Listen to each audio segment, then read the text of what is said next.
create something that you like, and for like 37 people to watch it, and you're like, yes. Like, people, I had like 3 comments, and they loved it.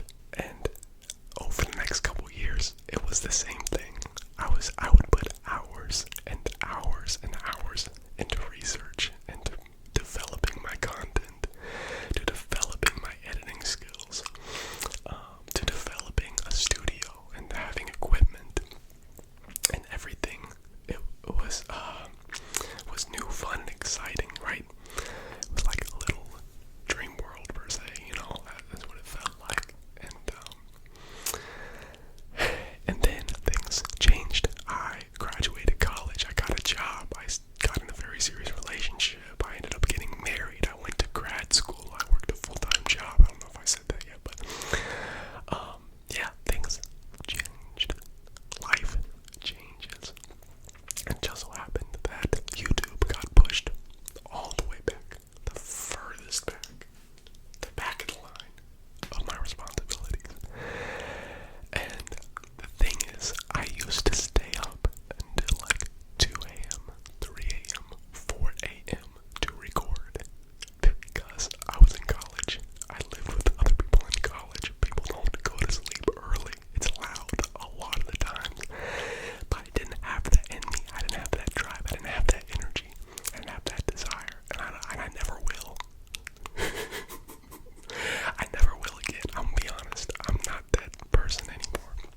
I don't think I'm gonna be doing that anytime soon. But that was missing. And it was really hard to create content during this time. To keep it fresh, to keep it new, to keep, pushing with new ideas and to create content that I was genuinely proud of. And I thought that things would just get better, that they would go back to normal after I graduated, after I got married, everything started to settle down, after I got used to my job and I got a little bit more free time to put into my YouTube. And the thing is, that ended up happening, and I had plenty of time. And it still didn't change my desire to create and to use this platform as my creative outlet. It didn't change. I tried so hard, but it wasn't happening. And so the reality was that for the last 2 years, the main reason, the main driving force of doing YouTube was for the cash money. It was for the money. It was for that sponsor and YouTube money. And it's not like I make a ton of money on YouTube. I'm not huge. I'm not massive. But it was a significant amount that would help. That'll get my wife through college. It would help get us a house. It'll help pay the bills. And I am a college missionary. I don't make a large salary doing that. So it was mainly for the money. And in real life, when you're desperate, I use that word. I don't know if I was absolutely desperate, but when you're desperate for money, you feel more restricted. When you need that next paycheck, you feel more restricted. Like you have to stay there. You have to keep doing what you're doing. You don't feel the freedom to go out and make mistakes, to miss that one paycheck and the desire of something greater in the future. And that's kind of how I felt. Of course, I'm talking in extreme terms. I'm very wise with my finances. But that's what it was. That's what it felt like. That I couldn't branch off from doing anything different. Because what's gonna happen if everybody stops watching my videos? My content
See you guys